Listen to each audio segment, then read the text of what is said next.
I want to be that old couple that you see at the beach or you see at a restaurant. They're having fun. They're laughing together. They're holding hands. They're still best friends.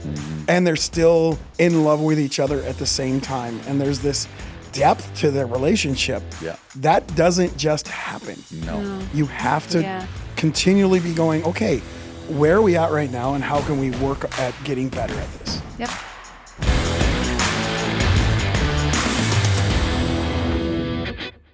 Well, welcome back to Forged. We are kicking off a February series that you guys are probably very in know of. We always do Love Month at church during February, which we talk about relationships with God. We talk about relationships with marriage, dating, all these different things. And today I'm very excited because I have two familiar faces. I have Danny and Jen, okay? And Danny works with us, and you've, I'm sure, seen Danny on stage and pastoring, and Jen also works with us in our school as well, in preschool, right? Teaching. So that's phenomenal. And so we're going to talk about marriage, and we're going to talk about some things that I believe just gives you a good look on what real marriage looks like. I think that there's a funny trend in the world that we live in, especially like rom-coms, you know, that are just like, they depict this picture of marriage that almost becomes our blueprint, and then we realize that there's no way in hell that we're going to be able to pull that off. You know what I mean? You're like, wow, that just happened that way. Like that he just said that one word and she just ran into his arms. I'm like, I don't know if I've had one of those moments yet, but we have many now. Yeah. Exactly. I'm trying to rack my brain to find out if I can remember one where I said the right thing and you ran into my arms. Yeah, exactly. Hero, right? I know. Well, I think that's the truth of it though with marriage, right? It's like you guys just told me you guys are 25 years in, just past 25 years, and you're about to, on your 26th year, which is like, oh my goodness, did that feel like it flew by? At times, yeah. Yeah. And then at other times, it's like, oh my gosh, that's a lifetime ago. Yeah, it's true. Does it? So, yeah. What makes it to you guys feel like it flies by? Do you mean like, are you referencing like the joy of the marriage makes it fly by, and then the harder times in marriage make it slow down, or just that when you think back, it's like, oh my goodness, this is a lot of years covered. We've been through a lot of stuff. Yeah. But sometimes it's like when you think 25 years, wow, we've done 25 years, and so it seems like we just started. Yeah. But then at other times you look back at when we started and how long ago it feels, and you go, oh, wow, we have been in this for a while. Yeah, I don't feel old enough to be married 25 years. I know, right? And you don't look old enough. Thank you. That's the run into your arms Tip moment number right there. Tip number one, baby. That's awesome. That's what it's about. That's what I'm trying to depict, because Jess and I are in the same boat. It's like we are opposite. I'm not saying same boat as you guys are opposite communicators, because I don't know about that about you guys, but me and Jess are opposite communicators. I mean, through and through. I say it's like exactly love and respect, blue megaphone, blue hearing aids, pink megaphone, pink hearing aids. Like I say it through a blue megaphone and she hears it on pink hearing aids, and I'm like, I didn't even mean that. I didn't even know how I meant that. And then I'm upset. How did that come out that way? Yeah. And then I'm like, but then the world pushes you into these different ways, and these, I don't know, masculinity and feminism and all these different things where now you don't even understand how to operate, because you're trying to operate under the worldly construct, when it's like I'd rather operate under the biblical construct, of like an actual marriage. And I was talking to someone recently, and they really went into the whole like, wives respect your husbands thing, and submit to your husbands. And they did not have a fun time reading that, because they're like, I hate this. It's always been used as like a dictatorship between the wife and the man. And I just simply responded. I was like, yeah, but that's not the way that it was ever meant to be. It was, I believe the construct of family and marriage within the Bible is the most fulfilling type of marriage you can have. Yes. And there's no lordship. It's a partnership, but there's different roles in that marriage. And when you learn to operate them, it's pretty phenomenal. Yeah. Do you guys find the same way? Absolutely. And I think one more thing that, just to like go back a little bit what you're saying, like one more thing that ties in, it's like the world's views and our different ideas and our personalities, but also our families and what we've been brought up with, and like two different ways of communicating, not only because I'm a girl and he's a boy, but also, for example, we always joke that my family growing up, there could be an elephant sitting on our lap and we would politely talk around it and not, we don't want to talk about that uncomfortable subject. Whereas Danny's family, the elephant's down the street and around the corner. And by golly, we're going to argue about this now, just in case it comes to our house. And so that was something we had to figure out when we were Mhm. first married. And anytime he would slightly raise his voice, I would start crying, thinking that, you know, this is it. Like, this is the end. It's conflict. Yeah. Yeah. And so just working through those different personalities too. Well, yeah, and I'm much more like my voice carries no matter what I do. And then to get Especially when you excited, yeah, and get excited. Yeah, no, I'm just kidding. Yeah. And then it would just be like, why are you shutting down? Let's talk about this. Exactly. Yes. So Yes. it I was get it. really hard to figure out how do we talk this through and how do we work this out and that kind of thing. Because my family, like she said, we would fight and argue Yeah. and then be like, man, I'm hungry. You want to Yeah, go get we're a good. pizza? Yeah. And it's over, Mhm. right? You moved on. Mhm. And it was just like, I was like, well, let's talk it out. Yeah. You're yelling, you know, so Yeah. why are you mad? I actually, going back to a few of your comments, Yeah. I actually heard this lady talking about the wives submit, and she was saying that the husband is like an umbrella, and he's there to protect, he's there to nurture, he's there to be that safe haven, and that's his role. And the wife's role is holding the umbrella, Mhm. and you can't, one can't play the other role. Yeah. It has to be. This is the way it was designed, and it's not diminishing the person holding the umbrella and saying the umbrella is more important, and then saying, well, the person that's holding it is more important. It's they work together hand in hand, and if you don't have one, you don't have the other. And so I was like, oh, that's interesting, because the husband's role is that protection to guide the family and to be that when we stand before God, He's going to look at us and say, okay, here's some of the things that went on in your home. Mm-hmm. We're responsible, but that the wife is that support that makes sure that things run smoothly and happen. Well, talk about the husband side of the things. We have to love our wives as Christ loved the church. Yeah. Like that is a high Heavy. bar. Like, come on. So it's like the submission. Again, it's taken out of context in the world that we live in. That's why everyone's like submission. It's a great thing, but also as I'm sure as a wife, it's very beautiful, not perfectly, but to be loved like Christ loves Yeah. the church. Like when that's at least the goal, then you know Yeah. that that's what's being strived for. You And know? when you know, like I trust that Danny strives to do that, and he loves me in that way, trying to love me the way Christ loved the church. It's so much easier for me to submit to his leadership in our family, because I know he wants the best for me. Yeah. I know he wants the best for our family. And so it really allows it to be that partnership where, you know, it's not where we're both giving 50-50 and, you know, but I know he's giving his best. He's trying to love me the best way he can. And so I want to do everything I can to respect him, to help him, to, you know, love him the way that he will feel loved. And so I feel like it's not, I'm going to do this first and then you're going to do that. Like, because I know he's giving everything, I want to give everything too. And then we both are lifting each other up. Yeah. And that's a great way of putting it for sure, because I think there's something very beautiful about when that marriage operates the way the Bible was meant for it to operate. Like it's like you do not feel as loved as you ever have. Like it's beautiful. You feel like, I mean, they might have said the opposite. You feel more loved than you've ever felt loved when that marriage comes together like that.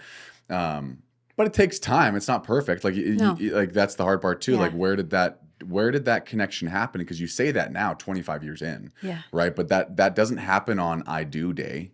It doesn't happen during the honeymoon. Some people maybe say it does, but as you go forward and steward marriage well, it does get better and better. That's the craziest thing about it, right? It's, I think, one of the only things it feels like in life that feels like it constantly gets better and better and better and better when stewarded properly. As long as you're working at it. And Yes. I tell the couples that I do their pre-marriage stuff is you can look at it as a job. And some jobs are not fun to do. But if you look at it as a hobby, something you love to work on, something you are passionate about. Yeah. Well, now I want to change these things. Now I want to work on this. Now how can I be a better husband? How can we make this relationship better? Instead of it being, oh, I got to work on my marriage. Because people would say, oh, marriage is work. Yeah. And it's like, well, then why? Everything's work at it. Yeah. Everything's work. Yeah. But That's a worth hobby, it. Yeah. you go out, like I know guys that work on their cars. They can work a 12-hour shift, come home, eat dinner, go out to their garage and work on their car for 4 hours.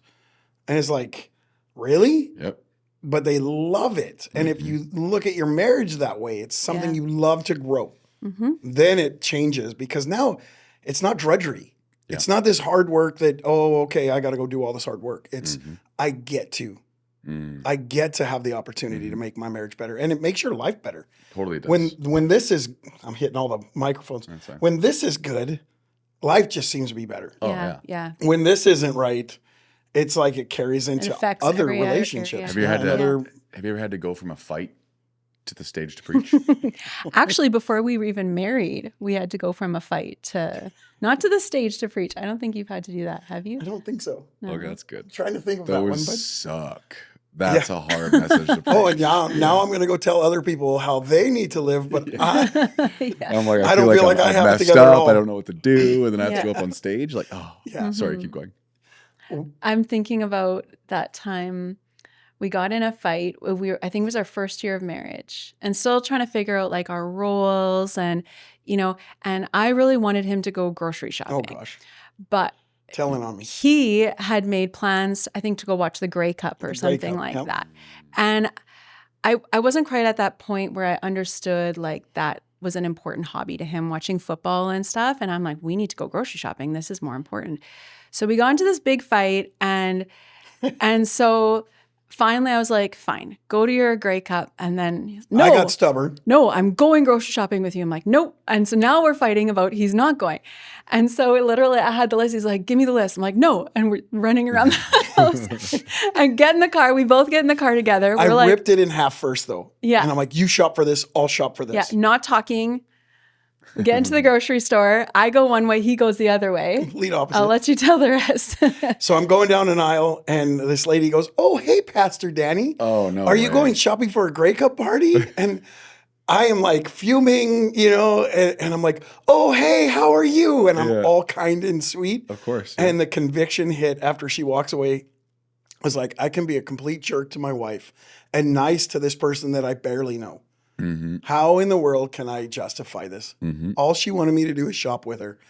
And Grey Cup, like I'm an NFL fan. So Yeah. CFL's cool and I'll She watch wasn't games. asking you this in the Super Bowl. Right. Yeah. Exactly. Where the 49ers were in. Exactly. I know better now. Yeah, she does know better than that. But it's funny how I could be completely kind to somebody who's more of a stranger than my own wife who I chose. Mm-hmm. Right. And Mhm. so That's it really everyone, I convicted me. It was Yeah. like, oh man, I need to really learn how to treat her better Mm-hmm. because that can't happen. I can't be nice to her and mean to my wife. Like it's not okay. No, and that's marriage. Yeah. Like through and through, like that story right there. You're like, fine, whatever, And then it's like even on Sunday, I think it was. I took the car seat out of Jessica's SUV for some. We're putting it into a different vehicle, and then I went and put it back into her vehicle, but I just put it in and was like, I'll plug it in later, like whatever. Yeah. So I go to church on Sunday morning. This is 2 days later now. I go to church on Sunday morning, and like she's a stay-at-home mom, right? So she looks forward to like coming to church as like an outing, right? It's it's nice to get out. And she texts me, and I'm on stage during first service, and my iPad got the text message, and it said, "Car seat's not installed. I guess I just won't be able to come in." And I was just like, oh, just like, and then I can't even respond because I'm in the middle of my message. So I'm like, and now I'm just heartbroken because I'm like, I screwed up. I should have like just set up the car seat, right? And it's like, it's not that it's hard to set up the car seat, but it's minus 40. It's like you have a toddler. Somehow you have to figure out what to do with her. And then I'm like, oh, so I'm like, can you just check the YouTube video of like a quick 5-minute little like plug it in? And she's like, I know how to do it. I'm just having troubles because it's so cold. Yeah. And I was like, oh, and I was like literally looking at the time after I got off stage, and I'm like, do I have time to rip home and come back? And I'm like, I don't. So I'm like, oh, I was just sitting in my office between services, and I was just like so disappointed in myself because I was like, it was it would have taken me 45 seconds to just click, and Right. done. Yeah. And I was just like, oh, I'll do it later. And I was like, oh.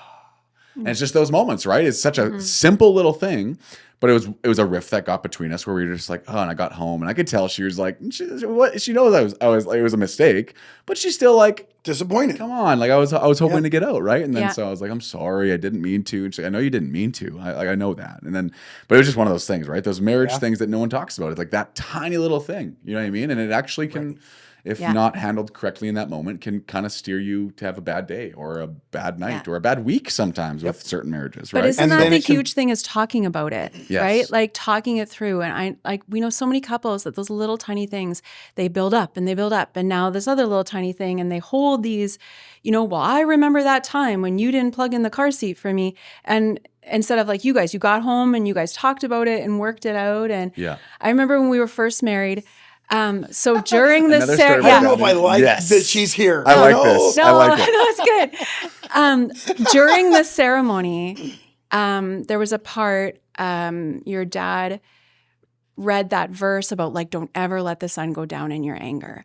And I just took that to heart. And so we got married and we would get in a fight and I'd be like, we need to work this out now. Like Pastor Leon said, we can't let the sun go down on our anger. Mm-hmm. And he'd be like, I'm not ready to talk about it yet. And I'd be like, but no, like the sun is going down. We need to talk about this.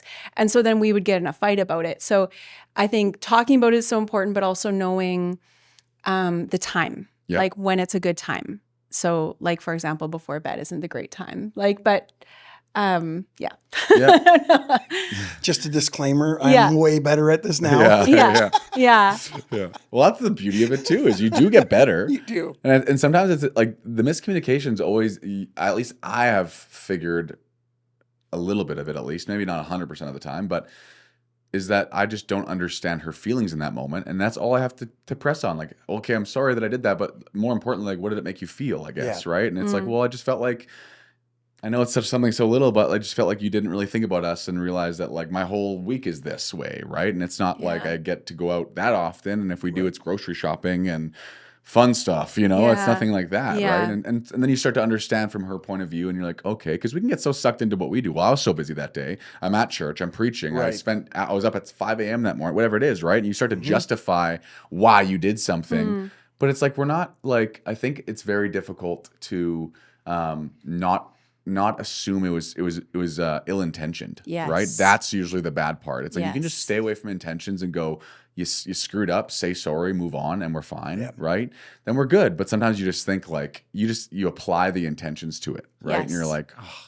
And we always try to assume that, like, I always try to assume Danny has the best intentions, Mhm. and unless he proves otherwise. But I always want to go into every argument assuming that he's trying to love me, that he's trying to do his best, right? Because if I'm always assuming, I remember you saying how like you would assume sometimes that I was saying things sarcastically Yes.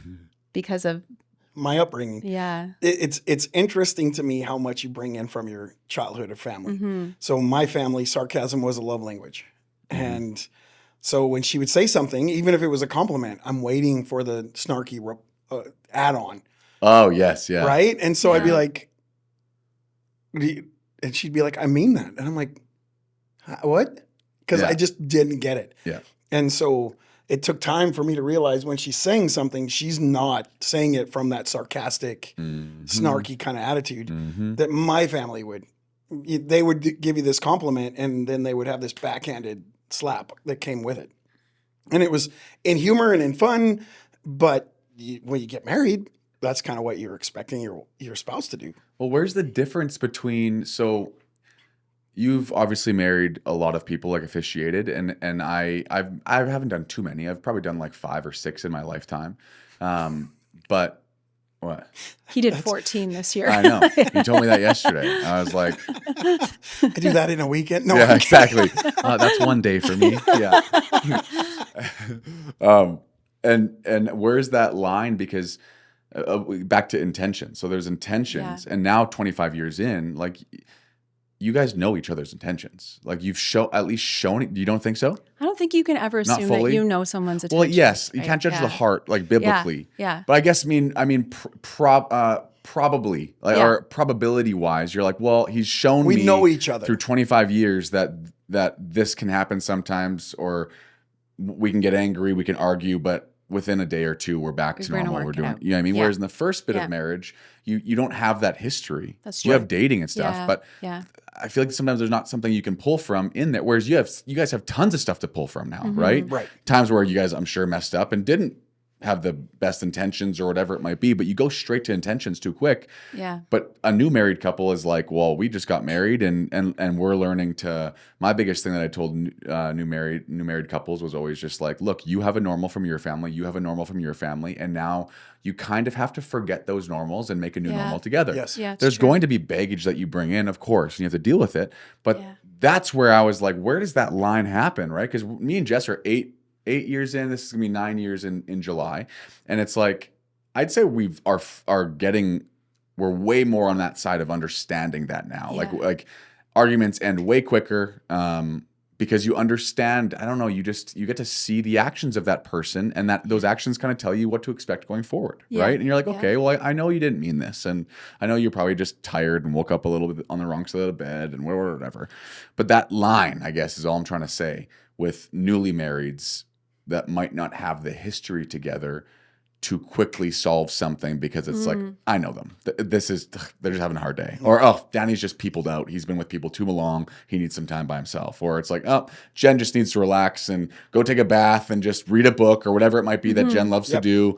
And then we'll chat about this. And then I even change the fact that when I'm excited about something, I come home and I see what not mood Jessica's in, but if she's had a hard day. It's like she might not be ready to be super excited with me. You know what I mean? And so I've learned now to kind of just hold off on that and bring it in when we've talked about her day first and just see what the heck happened. Timing today, is very important. So huge. Yeah, very important. It is huge because that perpetuates the fight. You go home and now you're like, "Why aren't you happy for me?" And you're like, "I am happy for you," but it's like This you is just what brought my it in the wrong day's been. time. It's just like, oh my goodness. And sometimes I've had this thing I want to fight about, but I'm like, this is so not a good time. Like I can tell he's tired or something else is bugging him.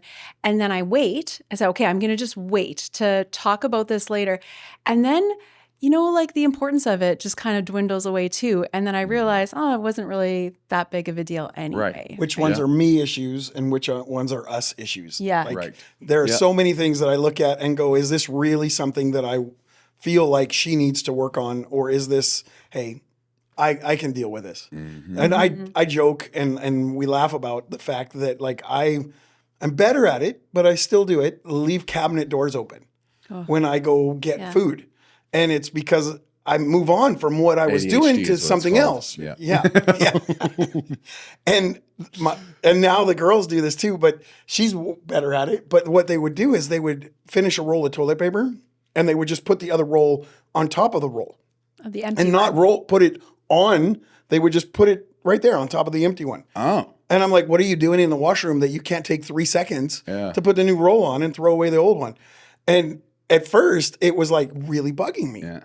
And that was one of the things that she would do. And I'd be like, what in the world? And then it finally clicked that it's like, really? Who cares? I can quickly change it when I walk in the room. Like, it's not a big deal.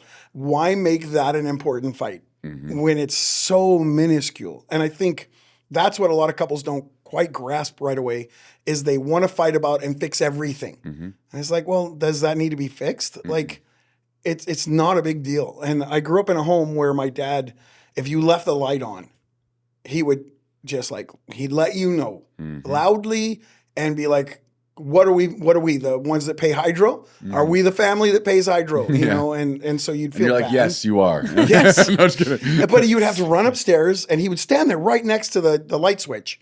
And you'd have to run upstairs and turn it off and then run back downstairs to finish whatever you were doing. And I just decided I'm not going to be that guy. Like, click the light off. It's not hard, right? And I know where he's coming from. He's from a generation that, he went through, the Great Depression and all that kind of stuff. And so every little thing was important to him in that way. Whereas for me, it's like, so the light was left on for an extra 30 minutes or an hour. Like, big Here's deal. the 75 cents for the year. Right. I know, it is. yeah. And so I get it where he came from, and I'm not calling him out on it. No. I'm more looking at it from the standpoint that I had to learn that not everything is the mountain. Yep. Right? Some of them are molehills, and just relax and change the toilet paper. Big deal. Yeah. And I think some of it for like newly married couples comes down to the expectations that people bring into a marriage. And this is the way it's going to be. Like, you're going to do all the chores, and I'm going to, I don't know what your expectations Yeah. are.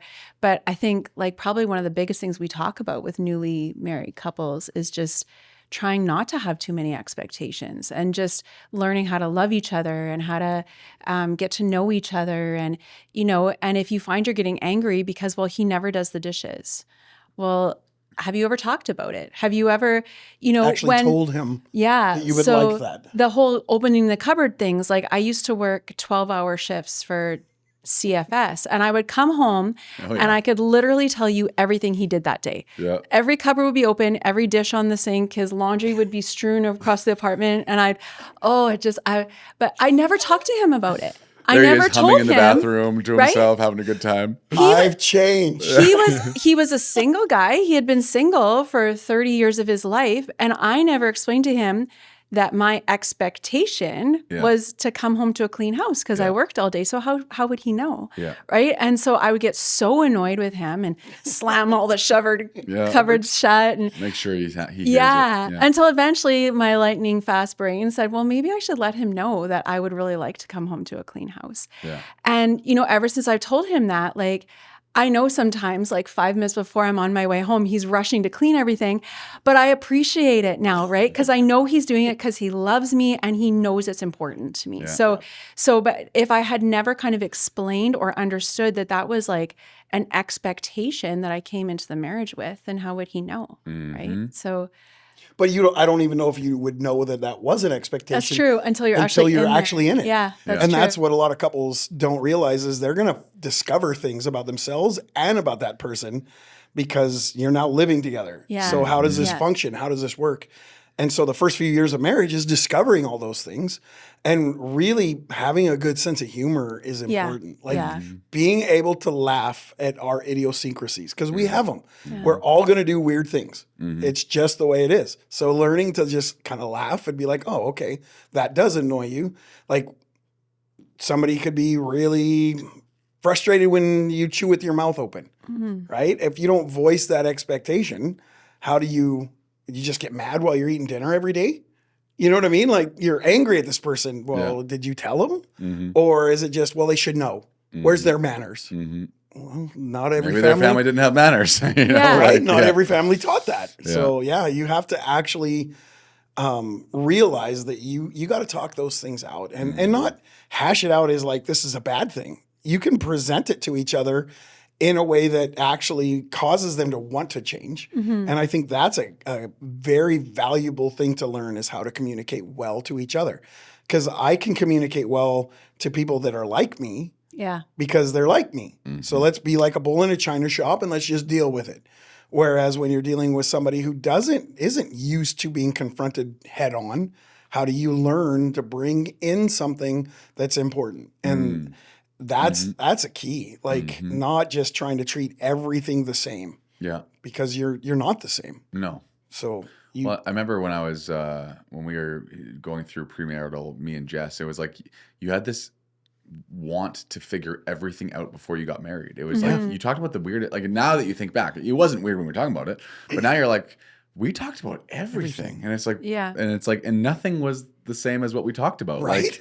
Like obviously there's principles and stuff, and then finance principles and bank accounts and you name it, like those types of things. And like, I get that, but like everything else, it's like you don't know until it happens. Yeah. And it's like on top of that, it's like you are also planning for when you guys are in the best mood, everything's going great and you're happy, when majority of the time when this all breaks apart is when you both are having bad days. My dad used to joke to me and said, someone asked him, what's the secret of marriage? It's like, you can have bad day. It's not the same bad day. It's not the same time as your wife, right? Yeah. Yeah. And it's like, and it's obviously there's days where you both have a bad day. Like you're with each other thousands and thousands and thousands of days, right? Yeah. So it's like, but it's good to know. Jessica used to always say too about just like talking about picking up the slack for each other. Like there's some days we all both strive to give 100%, but there are going to be days where I'm like, I'm giving 50 and I'm sorry. I'm not trying. Yeah. But then she also knows, okay, I'm going to give a little more. Or if the total is 100%, it's like, I can only give 20 to this right now. Like I'm doing my best. And she's like, it's okay. I'm good. Like you go relax, you go do this. I'll do the rest of the dishes. Even though I was expecting you to do them today. It's all good. And then you start to build this rapport with each other that is like unbreakable. Like just Yeah. everything becomes just water off a duck's back and doesn't become a massive deal. And you know you're a team. Mm-hmm. And you Yeah. pick up for each other and you cover for each other. And Yeah. when one person is, and having kids, because there's times where one of you, I remember when the girls were littler, and if you get angry and try to discipline your kid because you're upset, you're angry, that is not a good time to discipline your kid. No. So we would look at each other and be like, I can't do this right now because I'm so wound up over it. And so the other person would have to step in. And if it wasn't, both of us were upset, it would be like, go to your room, we'll be there in a minute kind of thing. And you have to come when you're able to actually walk them through what they did and why they are, in trouble at this point and that kind of thing. And it's the same thing with each other. If you're both mad, sometimes it's better just let's take a break and let's cool down and let's deal with this. And she was joking, saying that we got to talk about this before the sun goes down. We sat on the edges of our bed one time, and I think it was like 2 a.m. Yeah. And we weren't saying anything to each other. And then one of us, I don't remember who, started kind of giggling because the argument was so dumb and it's keeping us up till 2 a.m. because Now you're we're mad. because you're not Yeah. sleeping. Yeah. Yeah. And so it's like, really, this is what we're fighting over. But what we have found is a lot of times it's not even like, if this is the issue, we're busy fighting over, well, you said always. I don't always do this. And we don't deal with the issue. We're fighting over something else that was said, and the issue is still sitting there. Yeah. And that's where we had to realize, okay, take a step back. What do we want to solve here? And how do we solve this together? And it's us. We've changed our vocabulary to, I have a problem. No, we have a problem. Yeah. If one of us has a problem, we have a problem. And so it's us together, not I'm really struggling with the way you handled this. No, when we did this is what I felt. And we need to figure out how to handle that better. Yep. Yeah. And it really helped when we changed that vocabulary. Yeah, Like it's because you don't us. feel as defensive. Yeah. Like you're working together on that problem instead of just yelling Fighting at each each other, other, yeah. and the problem stays there. There's so many little aspects to a good marriage. And I love talking to people about it. I love helping people with it because this can be heaven or it can be hell. And I see a lot of marriages that they didn't deal with stuff well when they were first married. Yeah. And it's carried over into the later years. And instead of actually going back and saying, okay, we didn't handle this well, now let's move forward and figure out how to handle it better, they still hold grudges from the first few years of marriage. And every marriage goes through stuff all the way through. Yeah. But I think in the beginning, because you have those expectations that it's going to be bliss, that it's going to be like the Hallmark movie, and the snow is going to be falling in your first kiss, and it's so romantic. Being in Winnipeg, we get it. With the snow falling, it's actually cold. That's not a romantic moment usually. It's a cold moment. Yeah. And it's funny how, though, you can get these preconceived ideas of what you think this is going to be like, and then when they're human, it throws you off. Yeah. And then you're both human. And so now you got both of you dealing with stuff, and how do you work that out? And when you're first married, you're afraid to bring things up. You're afraid is this going to cause us to, break up? But one of the things, I don't remember how early in our marriage, we just said divorce is never mentioned. Yeah. Like there is only the biblical reason to get divorced, and that's not going to happen. So there's arguments we deal with. Divorce isn't an option. It's not a word you throw out. It's not something you use as a weapon. It is not in our home. And so we will figure this out. And so we've never really, in 25 years, I think, Nope. talked about divorce. Nope. So, because it's just not an option. Yeah. Figure it out. And when you give that as an option, I think you take the easiest route. And sometimes it's easier just to say, well, that's fine, whatever. I don't want to deal with this. Yeah. When in reality, it's actually not easier at all. No, No. not at all. Like it's like sometimes like every once in a while you think about it, and it's like again, I'm not here to condemn divorce. There's No, many people of course listening that have, and Have, that's yep. fine. But it's just like I always just think I'm like, unless you have real good reason to, and everyone has to make that decision a little bit themselves. The Bible has some to say about it, but it's a little bit of a disputed topic in the world that we live in. So, which is fine. But I always say that to Jess too. I'm just like, well, like how hard would it be to start fresh with someone? Like Yeah. it sounds for some people obviously like a fresh start, which could be good, but I'm like, oh, like that just sounds like just the most work ever. Like we have history together and memories, and like Jess and I just watched the show Eternity. Have you seen the movie? Sorry, the movie Eternity. Mm-mm. So the premise of the movie is that basically and it's not biblical at all. I'm just saying, but the premise of the movie is that there's an eternity that you go to, but right before you go to an eternity that you choose, you get to this kind of holding place where it's almost like a trade show, where you get there and they go, "Where do you want to go for eternity?" And they let you pick. You want to go to the beach? Do you want to go to the mountains? Do you want to go here? And once you pick, you go there forever. Wow. That's your pick. And there's everything. I mean, it's literally a trade show, basically, of things you can pick. And so this wife has a first love in the war times that she was married to for 2 years, and he died in war. And then she got married to another guy for 67 years, had kids and grandkids and all these different things. And then the movie kind of this all happens the first 10 or 15 minutes of the movie, and then all of a sudden they go to eternity, because they both die in different ways. And she finds out that her first husband has been waiting 67 years for her to come there so they can choose the same eternity together. Wow. But she has her other 67-year husband with her because they both died together. And now she doesn't know, like, the life I've always known, or the life that I always felt like left me too early with this other one. And it was a pretty crazy movie. I was like, wow. And it actually was a very good movie. I enjoyed the movie a little bit. Obviously, there's always things that you're like, oh, I wouldn't condone this or that. But the premise of the story of the movie I thought was pretty good. But it was just interesting. And I was elbowing Jess because it's like the 2-year husband's like this like good-looking guy, that like perfect man, right? Yeah. And then the 67, they come to heaven or to the eternity place with them arguing in the car and them this and them that. And it's like they love each other, but they're also annoyed with each other sometimes. And I just looked at Jess. I'm like, who would you pick? Because clearly I'm the one that's the 67-year marriage guy. Like, that's just me right there, you know? And then we start laughing. But then you start to realize how much memories there are in those years. That I'm like, relationship. and I thought, like, well, all the years of just, or all the like the days of like just rocking Brooke together and at 3 a.m. where we're trying to put her to sleep and feeding her bottles and making and it's like, wow, there's so much that you'd give up. Yeah. If you choose divorce if there's no way of getting together and figuring it out, sure. But I'm just saying, if there is, then both just need to choose, let's do this and let's stay in this. Yeah. Man, do you build such a beautiful life together if both are in it to put the work in. And if you can really trust that, like, that was something that's always given me a peace, knowing that, okay, Danny is not going to give up on this. Like, we're going to work really hard on it together. And so I could kind of let more go too, because I know he's giving everything. And so I'm not holding a little bit back, like, just in case, you know? So I know that he's giving everything. So I feel like I can give everything too, because you trust then, right? That they're not going to take off on you or something. But she should have known from the very beginning. I've been a 49er fan since I was 3. I haven't given up on them. And that's an that's pretty impressive. Like, that's commitment. Given up. Yeah.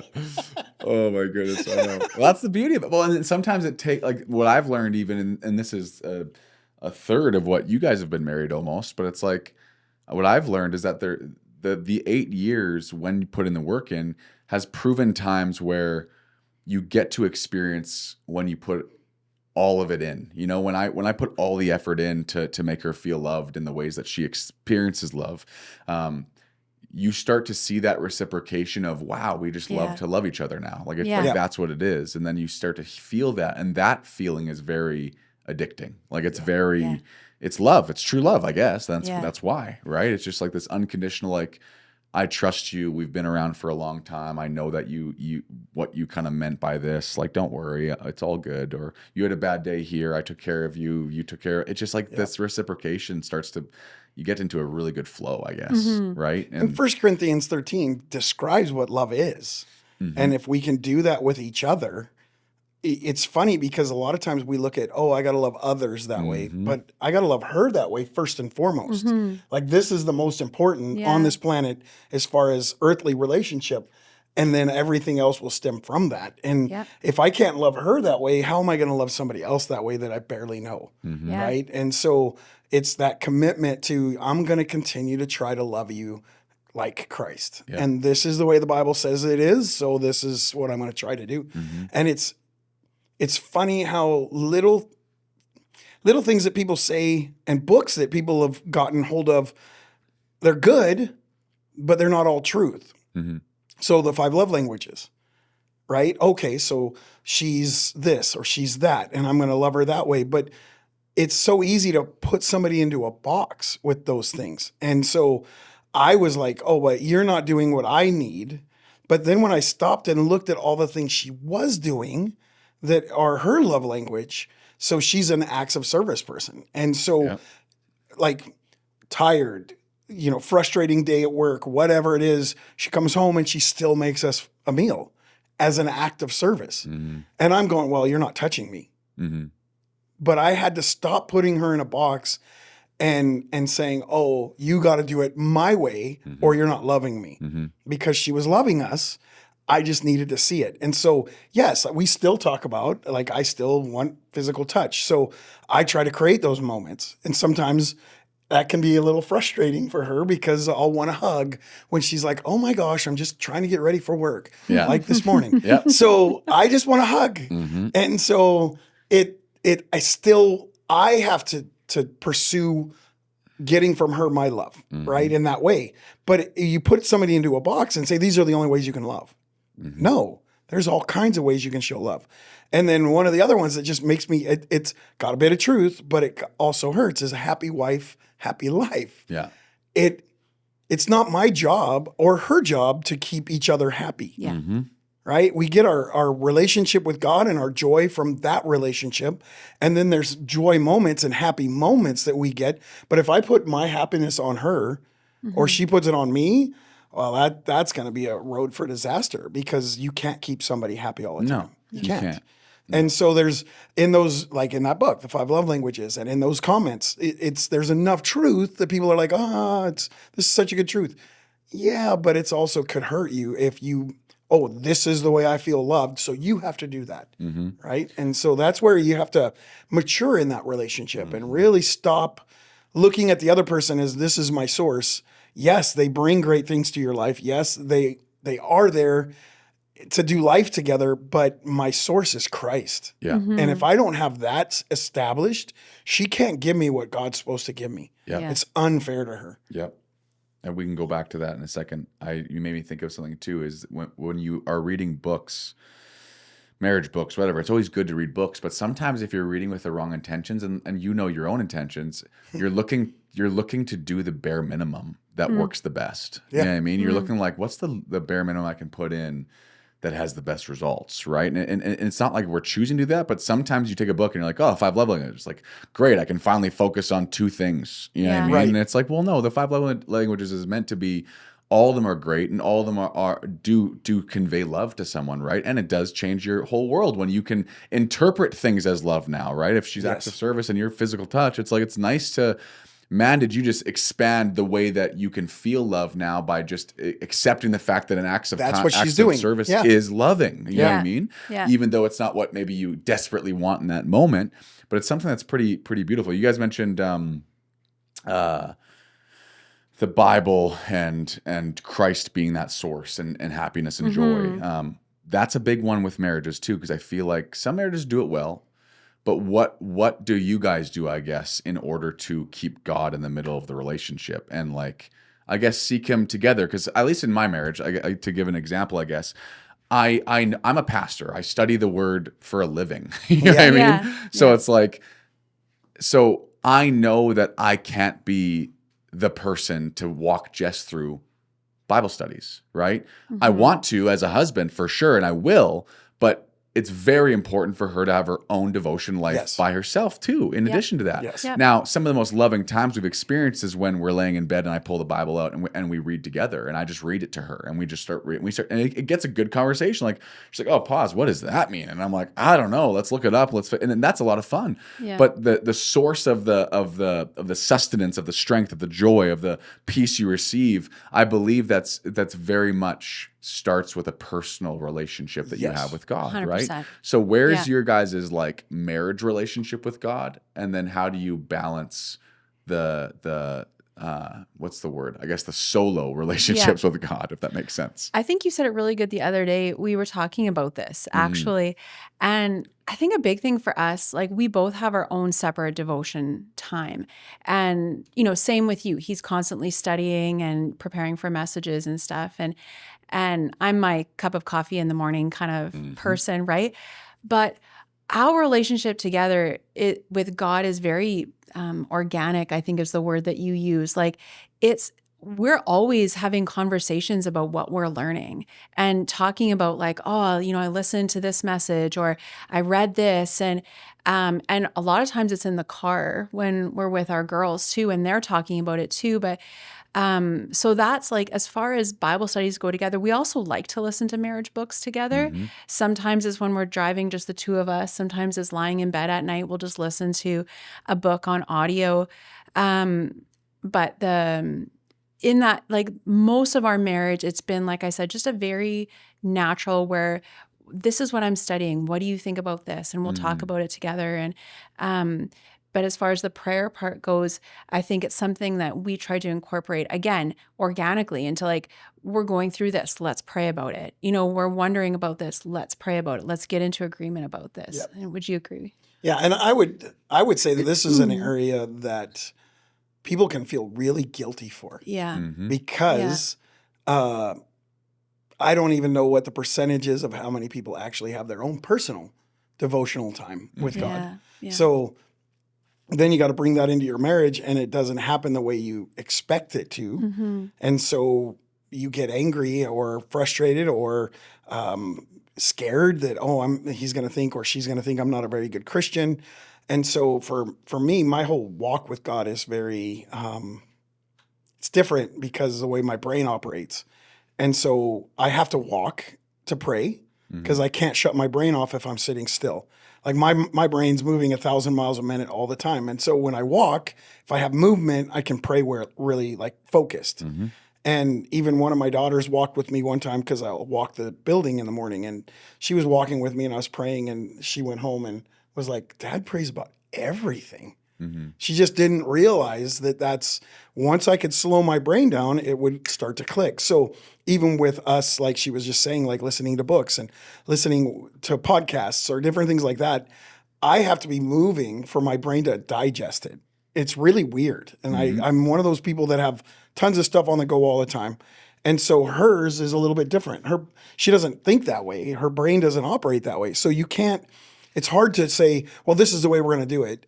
And that's the only way we can do it. And that's what a lot of people feel, okay, we're going to sit down, we're going to read the Bible, we're going to hold hands, and we're going to pray together. Yeah. Right? And it's like, no. Well, because what are you going routine, through? It becomes religious, I guess, a little bit. Like it just becomes, I've talked to a few different people lately about that, about their past religions, different things. And a lot of them say very similar things to me of it. It just feels like, and we know this, rules and just the routine of going through something, and no good relationship is based on just routine of doing something. I think I explained that in one of my messages recently, and I just stole it from one of my dad's messages when he talked about doing the same thing over and over and over again. And expect different results. Yeah, it's like, here's your dress. It's Tuesday night. We're going to the keg. Here's your meal. Yeah. Here's the same set of earrings. And then a month from there, you show up. Here's your dress. Here's your flowers.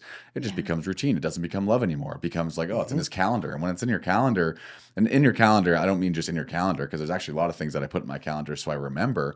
But when it becomes so monotonous as like it's just a calendar reminder. Oh yeah, we have a date tonight, and it's like we have a date. Let's go. And it's just like robotic. Yeah, it feels.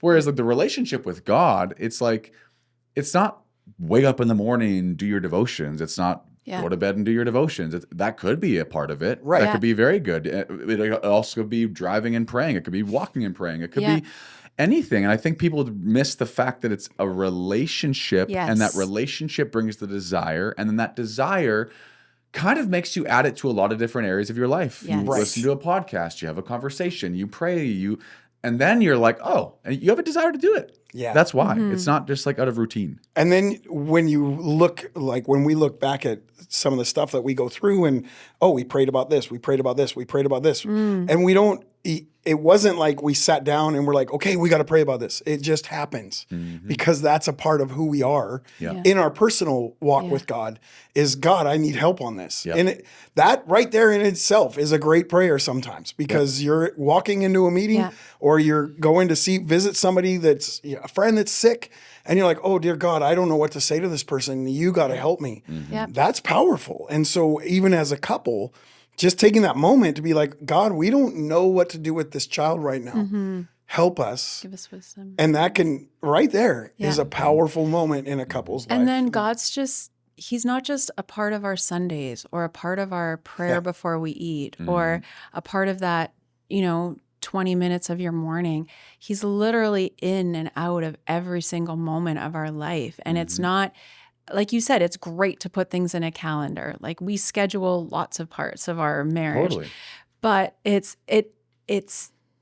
God is literally, he's not the first in our life. He's every part of our life and he's in and out of every moment. And so I think that's something that's just taken time too, to feel comfortable. Like it takes time to feel comfortable to pray together and to, have that type of intimacy. It's actually amazing how uncomfortable it is to open up that way to each other. Yeah. I can't imagine I can't speak from this, but you could, is the non-pastoral side to that. Because I've always had, like, or even during pastoring, I had this fear of praying for people. Like, I mean, like I could pray for them Really? in my quiet time. Yeah. But like if In I was front of walking the them. halls and they're like, can you pray for me? I'm like, oh, I hope this, because I had this like, Yeah. I had this idea that it had to be a perfect, no stuttering, perfectly everything references, and I'm Yeah. like, oh my goodness, and Passionate with fire.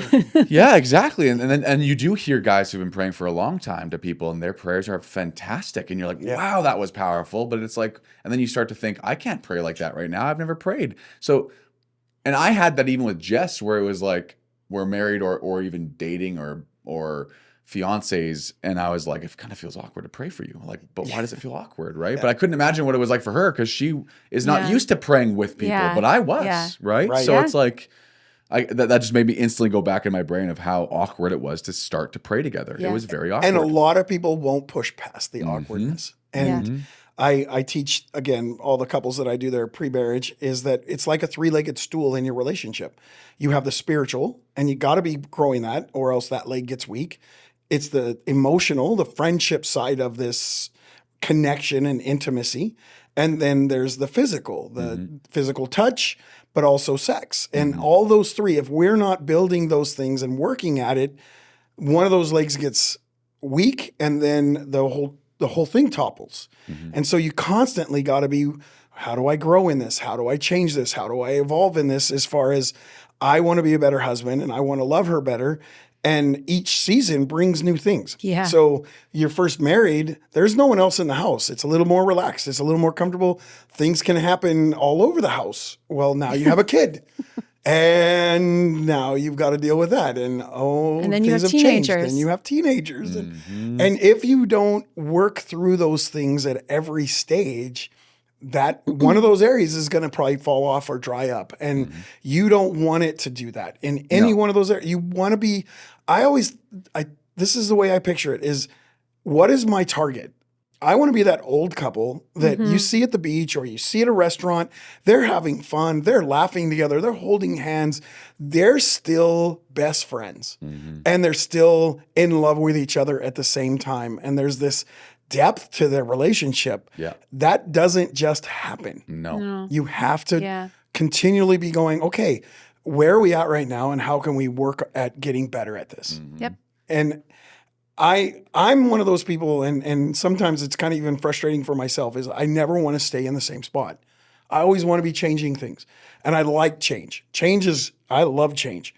And that's not everybody. Yeah. And so how do you deal with that when you marry somebody who's like, okay, we need to work at this. And they're like, but we just got good at this. Yeah. But Right. I'm comfortable. Yeah, exactly. And so it's what makes it really fun though, is you do the pace together and you figure that out. And after 25 years, it's a whole lot easier than it was in the first few years when I'm like ready to, like one vacation we did, it was spur of the moment. Hey, you want to drive down to California? It was summer. And this is me through and through. I'm driving a Cavalier that it's like no power windows. It's an old school, No AC. no AC, nothing. In the desert. For In the 9 middle of the day. hours. Yeah, for hours. We did not think this went through at all. And that's kind of the way my brain is. It's like, let's go. Let's go. Mm. And I'm ready. And now I've gotten to where I really love that she is organized and detailed. And okay, well, that's a great idea, but let's plan some stuff.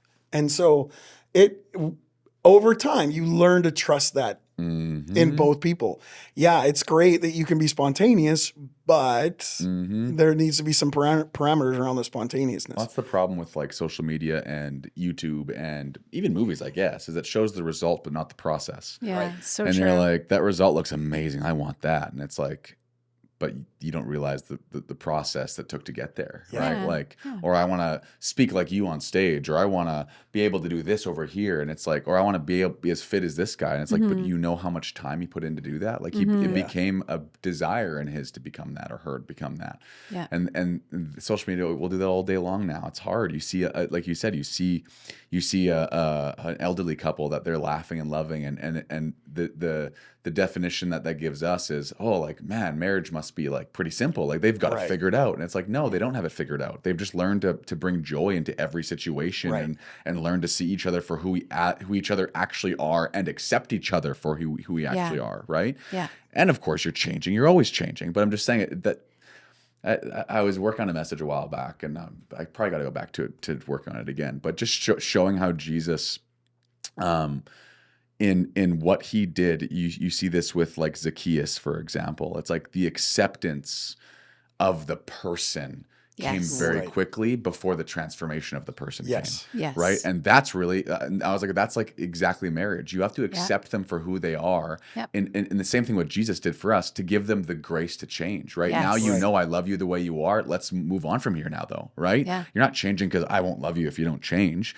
But I mean, as Christians, we know that the closer we are to God, God is a God of changing us, transforming, I guess would be a better word, transforming us into that image that he sees that is most fulfilling and most loving and accepting and forgiving and everything else like that, right? But that was a big one for me, where I was just like, okay, if we don't accept each other for the way that we are right now, we're never gonna move on from here, Right? Ever. And doesn't that kind of circle back to like what we started at? Like, when I know he is trying to accept me and love me for who I am, then I want to be better. And so when he knows that I'm accepting and loving and thinking the best of him and, you know, trusting his intentions, then he wants to be better. And we're just constantly trying to be better because, wow, this person loves me so much. Like, I want to live up to that. You know, I want to be worthy of that love. And so you're kind of outloving each other, you know, and then you just keep trying to be better. And instead of, you know, nitpicking and, oh, he doesn't do this for me. You know, I'm just constantly like, oh, he loved me that way. I want to love him more. Like, I need to win. Totally. But, Well, and it's funny, she just brought up something that bugs me in a lot of marriages is they look at what the other person's not doing for them. Yeah. And that just First thing you see, usually, if you're not careful. Yeah. And so it's like, if you can look at them saying, wow, they're doing all this stuff. And sure, there's things that I would like, but they're doing all these other things because they love me. Well, let's focus on that. Yeah. Instead of that one thing that, hey, it would be nice if. There's all these other things that they're doing that are just fantastic. And if we just focus on this, we miss all this. Right? So I had to learn pretty quickly in our marriage that I had to stop using books that everyone suggested us to read as blueprints for our marriage, where it's like, I need to follow this. If they've suggested this, their marriage looks good. This is the book they told me to read. I need to follow this to a T, then maybe I can have that. But then I started reading and realized that, like, me and Jess is even the way that we operate. She operates a lot, sometimes in books, more like the man, and I operate more like the woman. that's like us. Yeah. So I'm just like, well, what does that mean for us then? I'm like, then we're screwed either way. Is basically what I was like. There's no books like this. why do you have to tell that secret about me? We laugh at every like marriage conference or book we read too, because I almost always fit into like the man type of personality, areas, and he's the talkative, emotional one. And Yeah, I can be very similar in the same way. Well, and I was raised with 4 sisters. sisters. She was raised with one brother. Like that, it's just the dynamics even there change things, right? Yes. So it's like, and every time it's like, wives, to get your husband to open up more. And I'm like, no problem there, Jess. I'm like, Just ask the question. Yeah, exactly. You ask one question, I will run with it. And I will tell you how was your day? Good. I went this and then here, then did this, and I had fun with this. Then I talked to this person, had this for lunch, and lunch was really good. And then I'm like, how was your day, honey? She's like, it was good. Yeah. And I'm like, so what did you do? Exactly us. But the funny thing is important things I forget. Yeah. So she'll find out so-and-so's pregnant. And did you know that? Yeah, I did. When did you know that? Yeah. 2 weeks ago. Yeah, quite a while ago. Yeah. Yeah. And it's funny because I'll tell you details of what happened that day, but I'll forget something like that. Partly, I think, because I don't want to divulge any information that I'm not allowed to give out, right? So I'm like, is that one I can tell? Is that not one I can tell? And so I just kind of, I'll just don't tell me anything. Don't tell anything, right? Yeah. And then that solves everything, doesn't it? That solves it. No, it didn't. Yeah. So yeah, it's funny how that. Oh, it happens to me all the time. How the other day with me and Jess. Jess, she tells me something. Oh my goodness, did you hear this? I'm like, I did hear this. I'm like, I can't. I'm like, yeah. She's like, you knew it? I'm like, yeah. I'm like, it was like 4 days ago someone told me, and you can tell the disappointment in her eyes that I didn't tell her. Yeah. Not because I'm keeping something from her, but she was just like, oh, you already knew? Like, and I'm like, I don't even think about it. Didn't even cross my mind. Like, like once that I was told, it went in one ear, out the other ear. I came home and enjoyed life. Right. That was it. And then someone brings it up. I'm like, oh yeah, I forgot about that. Right. So it's just like, I get that 100%. And that's why I had to learn not to use things as a blueprint, because nothing was a perfect blueprint for me. Nothing. Yeah, I was just like, I just have to take and choose and read these books and apply these things here. And one thing me and Jess did that was I really enjoyed when we were dating was we went through dating relationship books together, where we'd read a chapter, and we were long distance. So this was our way of like, okay, let's read up till chapter 3, make notes though, and then we'll talk about our notes for those 3 chapters. And it was like, man, we talked about so much stuff. It revealed so much about each other of like what she thinks. I'm like, this was a really cool point. She's like, oh, I didn't really agree with that point. I'm like,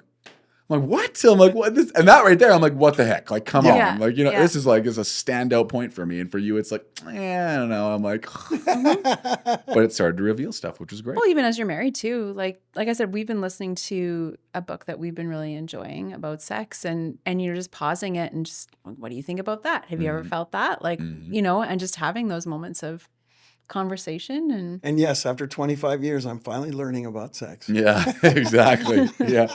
Yep. Yeah. Well, and that has never been a taboo thing for our church. I mean, even my dad and everyone has always been pretty open about the fact that good marriages have good sex. Like that's just how it works, right? And that's what the Bible says too. So it's no secret, right? No. And I think it becomes kind of a funny topic in churches, right? You're just like, oh my goodness, this is God created it. It's embarrassing. Yeah. It's just like, and I think it's maybe just because maybe the world's ruined it by just like talking too detail of things, and you're like, okay, like why are we talking about this? Like, but then maybe churches just take it a different route, and they're like, yeah, let's just not talk about it. It's just like, and then lots of marriages struggle with it, right? Yeah. And I find it refreshing after 25 years of marriage. We're still learning and trying to learn more to be better at all areas of our relationship. And sex is an important part of it. And so you can't, I've talked with couples that, I don't know if this is the podcast to talk about it, but 10 years of no intimacy physically. And I'm like, how? Yeah. How?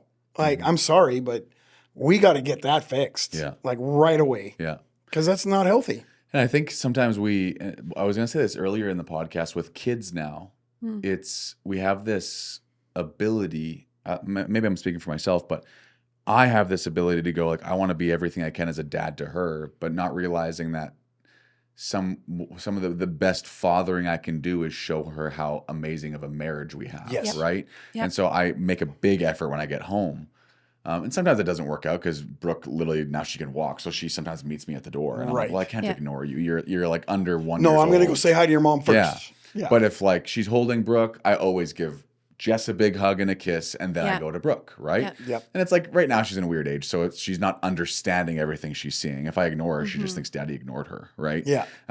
But that was a big thing, right? I want you to see that I value your mother the most in this household, and I value you the same but different, right? Yes. It's like, but this needs to remain strong for the whole network to be strong, right? The Yep. whole Yes. family to be strong. And then you're building that blueprint in her too. Like as our Yes. girls right now are 19 and 16 and starting to date, and they look at our relationship and how their dad has treated me, and now they have that expectation, like this is the way a husband treats his wife, and this is what I'm looking for in a husband, and this Make is the bar Yeah. high, baby. Yeah, exactly. I hope I said it. Right. Yeah. Yeah. Yeah. She brings home just a real doofus. I've seen Hello? Dad the way, and he's Yeah. the same. He does the same thing. It's Yeah. like, oh crap. Yeah. You're like, oh no. Yeah. But that's the truth of it, right? And I think that, and that's where the sex thing came before, where that has been something I think that's just never been talked about in a family home, all that kind of Yeah. stuff. Right. It's an awkward thing to talk about with your kids and stuff. And I'm more saying for the kids than it is for the parents. Sometimes not. Sometimes not, for sure. Yeah. Sometimes you have teenagers that say, I know what you're doing in there. I'm like, I really don't want to talk about this with you right now. Seriously? Yeah. I know, you're like this. Okay, let's move on. Anyways, shall we say grace for the meal? Yeah. It's like, oh my But goodness. And that's something I have to get over, because in my family, like that was absolutely one of those elephants like you never talk Never. about, Yeah. right? But I just keep reminding myself, like, if they know what we're doing, then that's good, right? Like, because then they know we're having a healthy marriage. Mhm. And so that's not in too detail, but we want them course. to know that we have that healthy relationship. They have to know that still. you guys love each other, Yeah. right? Yeah. Well, I mean, as kids, you think, if you have 2 siblings or 3 siblings or whatever it is, that's how many times mom and dad were Yeah. intimate. Yeah, yeah. Well, I think you show that through like how you like love each other in the kitchen and how you like. Oh, yeah. yeah. Oh, great! I put like- another chord. Like, seriously, I'm trying to cook. You don't need to be grabbing my butt right now. That's what I'm saying, though, right? What? I never. And that's what I'm saying, where it's like that, like, because they need to know that their parents love each other and they're having sex, but it's like at the same time that is also super, just like one of those things as a kid, you're like, oh, like it just almost makes me want to vomit, right? When you Right. think about that. So it's Yeah. like, but how do you do that? Well, there's the assumption that's made when it's like you see them loving each other in the home and they're Yeah. hugging and they're kissing and they're Yeah. smacking each other's butt, whatever it is, it does show the kids. I'm like, okay, well, if this is happening out here. Oh, yeah. And they're rolling their eyes and going, Yeah. oh, come on, Dad. You Yeah. know, like Yeah. I love it when the girls are like, Dad. You embarrass them. Yeah. Yeah. And it's like, but I think kids actually enjoy knowing when there's that flirtation, when there's, Yeah. that love between each other physically in every aspect, the friendship. They know we like hanging out together. They know we like spending It's security for them. time. It is secure Yeah. for them. And it sets the right blueprint. Yep. It sets okay, I'm going to marry somebody who's my best friend, but also somebody that I love being intimate with in every aspect of life. And and my heart breaks for marriages that don't have the 3 legs that are solid. They don't have the friendship part. They're just roommates, or they don't have the physical, or they don't have the spiritual. Any one of those areas, when it's weaker, it's just harder to live life together. It's so nice we got a big decision to make. Let's pray about it. Mm-hmm. It's just nice to have, you got that person right there. And the Bible talks about that if one puts 1,000 to flight, 2 put 10,000 to flight. I don't know what that means in the New Testament, but I do know that the 2 of us in agreement is powerful. Yeah. And so it's great. That's my already made partner. I don't have to go looking for a friend that'll pray with me. I've got her right here. Yeah. And then you build your life together. And Yeah. that's what makes it fun, is you Yeah. get to do life. And you as a know each other intimately, on every level Yeah. too. So it's the spiritual, it's the emotional, and that physical, just something special that you don't have with anybody else. And there's a vulnerability, Yeah. and in Yeah. that vulnerability, Yeah. you experience a deeper love. And it's like, it's so funny how women and men can feel so differently about how they feel about each other, where it's like about their own identity, right? Or about the way they look, or Yeah. it's like Jess can say things about herself where I'm like, What? are we looking at the same person right now? Like legit, I'm like, you're looking in the mirror and you're seeing the opposite of what I see. Like, and I say sometimes, I wish I could be your mirror, is what I say to Jess. 'Cause I'm like, if you could see yourself the way that I see you, and of course Yes. God sees you, but I'm like, my goodness, right? It would change your world. And then you start to realize it's like there's just something beautiful about that aspect. And what the probably got to close it up soon anyways to stay on time. But we talked about the sex part of that. But there's another side that I've seen so much in marriages and people as well, where they don't know that fighting is healthy or discussions are healthy or bickering is healthy. Their parents haven't showed them, or you have one side where the parents left all discussions to be in their room away from their kids, right? Yep. Let's not fight in front of the kids. You have the other ones that they let their lid off way too many times, and now they're showing their kids that this is not the way you fight together, right? You don't yell at each other, you don't demean each other, you don't say things out of anger, but there is that middle line where it's like, we should have this discussion in front of the kids so they know this happens in marriage, right? So the first time they don't get a disagreement. So where have you guys found that line works for you guys? I know it's a hard line, and I'm not expecting 100%, right? But we haven't figured it out yet. yeah, No. of course. I kind of expect all of us to say that too, where it's like, because it is a little bit of a moving line as your kids get older, what they're allowed to witness too, with like how you argue and these different things, right? Because when they're little, they might get scared. When they're older, they just know that mom and dad get into bickers sometimes, and they'll figure it out, you know? Yeah, I remember some of our arguments in front of the girls where they were littler, and they climbed under our piano bench and held each other crying. Because they thought you guys were done. Yeah. Yeah, that's so sad. And so I think that's the biggest thing, like where when they were little, when we would argue, I think we would try to keep it private from them. I mean, it would happen, right? But you also want to talk to them about it afterwards, right? Yes, we would. We made up and we worked it out, and we still love each other, and this is what happens, you know? Yep.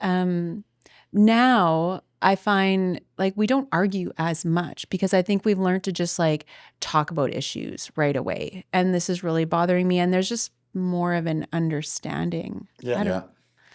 I don't remember our last like argument. I know.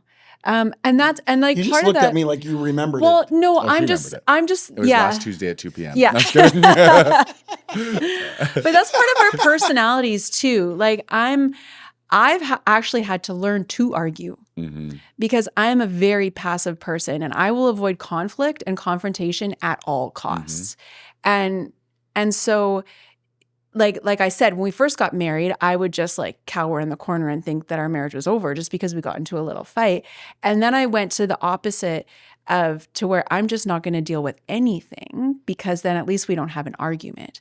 And so now, and then I'm being too like in your face, and well, you're not doing this, and you know, because trying to figure Find the out balance. like, you know, coming from a family that never talked about anything and learning the healthy way to talk about things, and I think we've both really learned about finding that time. And I know we mentioned that before, but when something is really bothering me, I wait until I'm like, oh, this is a good time.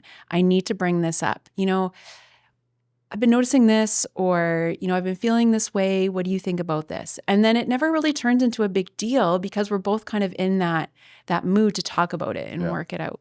And it's talked about before the take it in, and then you implode, and you're just, because a lot of people do that too. Heated. Yes, and so it's like just talk about it right off the hop. But if you talk about it as a conversation, I don't think it's. Well, and we found that like you don't bring up finances and stuff like that, the big things at like 10 o'clock at night. No. You know, you're tired, you're ready to fall asleep, and now is when you're going to bring in that huge elephant that's in the room and you're going to talk about it. No, find a time that's going to be way more conducive. You got a clear mind. Sometimes that's waiting until a Saturday morning because that person's a morning person, and they're going to be a better, or a date night or whatever it is. Yeah. Or just having the calendar. I say this, me and Jess haven't been able to do this very effectively for a long time, but we come in and out of it, but have a morning or a breakfast and coffee at home that's like budget morning, where it's like let's just talk about it. Talk about those important things. You know, to hold on to the financial discussions until Saturday morning. We'll talk about it. We both know it's coming, so it's like it's good.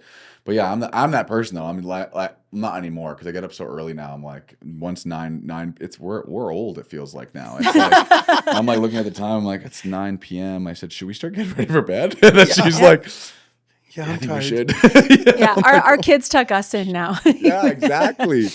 I'm like, oh my goodness. But that's the key. And I think that's what kind of revealed too is that if you've come from a home where you didn't watch your parents fight hardly at all, well, then you're not going to know how to, or you don't know that it's healthy, right? Yeah. And it's fine. Like you should be. You're two different people Yeah. that are Yeah. not always going to see eye to eye. And that's it's not, okay. exactly. It's not the Yeah. fact you don't see eye to eye. It's what you do when you don't see eye to eye. Right. You know what I mean? It's like, now what are you going to do? Let's confront it. Let's talk about it. Let's love each other through it. And you win when you both win. Yes. Yes. Right? Like I have had to learn that if I argue to win that argument, I may lose because something gets damaged in the process. But if I look at it from, I want to fix whatever it was, or I want to correct whatever she's saying is bothering her, I win when we win. We win. That's important. Like Yep. it took me a lot of time to figure that out because it was like, no, you're hurting my manhood. You're hurting, like my ego. And so I got to win this. And then I realized she's not trying to hurt me. She's trying to make our marriage better. And again, that's the trust of developing that relationship and spending time getting to where you know their heart is to make us better, not I want it all my way. Well, and that is delayed. You said it, like the we winning. It is a little delayed sometimes because you have to get out of the mindset of me winning, right? And it does take some time. It could take weeks and months of you doing that, where it's like, and then you start to see oh wow, I'm glad I didn't die on that hill, and I'm glad I didn't attack that, and I'm glad I didn't do that, because then you start to see that all those little moments where you are choosing to die on that hill or whatever hill it is, it's like exactly you may have won the argument, but she left with like he's just going to nitpick me next time until this happens, and and that causes some people to close down and be like, I don't even feel like bringing it up. When it's like it's probably healthier to bring it up, but you're kind of fearful of the way that someone might respond, right? But the we win thing, it's like it does feel like you lose when you think that way for the beginning. Yes. When you're getting out of the mindset Because you don't get it all your way. Correct. But then you start to go, oh wow, but we're way happier. We're way more filled with joy. We're way more accepting of each other. Yeah. We're way more, we allow each other to slip up more than we did before because I'm not nitpicking. She's not nitpicking. There's not these little tiny little things always happening, right? So there's something really beautiful about that. But you got anything else you want to share before we close up? I don't want to close the door, and then you go, oh, I wanted to bring up that one story. Okay, there's this one. Yeah. You know what? I think for me to remember that you're creating, yes, the two become one spiritually. When you say your vows and you make that commitment before God, the Bible says the two become one. Yeah. But you're also creating one. And what are you going to put in? Yeah. Right? Like a lot of times we get home from work, we're tired, and we're giving leftovers. And you got to remember that if this relationship is the one that's going to be 60 years, your kids are going to move out after 20 years or so. Your friends are going to kind of come and go. Some will stick for a lifetime, but they're still not living with you every day. They're not doing every vacation with you. They're not planning anniversaries. This is the most important. And so if this is going to be 60 years, I got to remember, pour into that relationship my best. Yeah. Don't give my leftovers. Don't give, I had a crappy day every day, right? Like you got to deal with work and come home and be able to give. And that is a hard one that I had to learn because, it is great that we can talk about that stuff, that this happened at work or whatever, and this person made me mad or whatever. But if that's all your relationship becomes when you get home, then it's not very fun. No. Yeah. And you're not putting the best into it. And so it's great to have each other in those moments, but don't make those moments every moment. Put in good stuff. Okay, let's go. Like if their favorite place to eat is wherever Pine Ridge Hollow. Yeah. Go to Pine Ridge Hollow. It may not be my favorite place because we're going to walk around and look at furniture and stuff. Yeah. Really, really expensive furniture. Yeah. But it's pretty. Yeah, it's pretty though. But if that's what the other person enjoys, you're giving them that enjoyment. Yeah. And it increases the relationship. And so like we have so many opposites. Like she loves camping, I love big cities. And so we're looking at planning a trip, and we're going to go to the East Coast, and we're going to drive the East Coast. And I'm thinking bed and breakfasts, like let's go 4 or 5 star. Let's do all of the top rated, restaurants and hotels. And she comes in the room and she goes, "What if we rented an RV and drove it?" Right? That could be Sleeping fun. on the And beach. I'm like, I started laughing. That was my first response. And she's like, "What? It's a good idea." And I'm like, "No, it's a great idea. It's just, I'm trying to think of, this is like a 25 years. We want to go big. We want to go expensive." And she's like, "What about an RV?" And it's just, we view things so different, and it's learning to love that Yeah. and be like, that's a view I wouldn't have strength. looked at. Yeah. Right? I would have never thought of doing an RV. Yeah. No way. So it makes life fun because you get to pour in the best with each other. And if couples are out there right now and they're not, I'm talking to the couples, try to give that extra when you get home. You're tired, but give a little extra when you get home. How was your day? How did things go today? Oh, that's terrible that happened. Yeah. Can we pray about it? And make it organic. And that's probably, to me, You say one of- organic? Organic. You said romantic and And organic at the organic. same All time. together. You just made a new word. I made a That new was word. good. That was good. Organic, Yeah. but romantic. And romantic. Yes. Organic. Yeah. Organic. That's good. There It you works go. good. Hey, don't take that one out. Yeah, no, that's great. Hashtag it. You really have to check your ego at the door, I think, in marriage. Yeah. Yeah. Just, it's not about you anymore when you get married to someone. It's all about just loving that other person as much as you can. And then you get so much back. You do. You do. It's incredible. But thank you guys for Yeah. sharing and exposing some of the arguments and fun stuff and different things and love and memories and joy and marriage. That was literally the point of this podcast. And hopefully as we go through February with whoever else gets on this podcast, we'll just continue to go that route with it, because love is real and marriage is real and it's two different people and it's not always perfect, and there's a process, not just a result, and the result is beautiful when you stick to the process, right? And I think you guys are a testament to that, obviously, and you guys feel that way too, and it's just always growing, and that's the beauty of marriage. And I think that's why God created marriage to be the way that it is. It gets, like, when you put the effort in, I'm saying that it's full circle because I said this in the beginning, it gets better and it gets better and it gets better and it gets better, and it's beautiful, because if you're like, the first year is okay, well, guess what? It's going to get better. Like, as long as you put the effort in, it's going to get better. You're going to love each other more. You're going to know what. Well, it's just beautiful. And so I think it's Keep awesome. going until you figure it out, right? Like, keep learning, keep reading, keep sitting in seminars, whatever you got to do. Just don't stay there in that, the first year was rough. Well, then let's make the next year better. Yep, 100%. Well, thank you guys. I appreciate that. Thank you. And for all of you guys watching and listening, I hope you guys enjoyed that conversation. Like always, just like it, subscribe, do whatever you got to do to send it out to those that are in your mind right now that you think would love this podcast, love this episode, and realize that marriage is something definitely worth fighting for. And it's a process, and it's very beautiful when you do it the way God created it to be. So we love you guys. We'll see you here next episode. See you guys.